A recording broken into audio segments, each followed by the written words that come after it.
আর সন্দীপের খাবেন না। আমি নোয়াখাইলা না, আমি চাটগাঁয়ের লোক না, আমি সন্দীপের লোক। আমার সন্দীপের মানুষের ভাষা আলাদা, সন্দীপের মানুষের সংস্কৃতি আলাদা, গান আলাদা, কথা আলাদা। বাংলাদেশের সর্বোচ্চ বৈদেশিক মুদ্রা অর্জন করে সন্দীপের মানুষ 13% জাতীয় অর্জনে। সবচাইতে বেশি শিক্ষিত লোক সন্দীপের, সবচাইতে বেশি দেশ সেবার কাজে সন্দীপের লোক, ডাক্তার, ইঞ্জিনিয়ার, সবকিছু। তামাশা করেন আমাদের সাথে, এই তামাশা বন্ধ করতে হবে।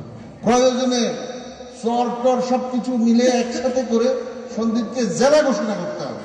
60 মৌজা একত্র করে, 60 মৌজা পুরনো একত্র করে সন্দীপ জেলা হবে। ওই পুরনো জেলাগুলোর সাথে থেকে আমাদের কোনো লাভ হয়নি, আমরা ক্ষতিগ্রস্ত। আমাদেরকে শোষণ করেছে, আমাদের লোকও আমাদেরকে শোষণ করেছে, বাইরের জেলার লোকেরাও করেছে। আমরা নিজেদের শক্তি দিয়ে আগাইতে চাই। ধন্যবাদ।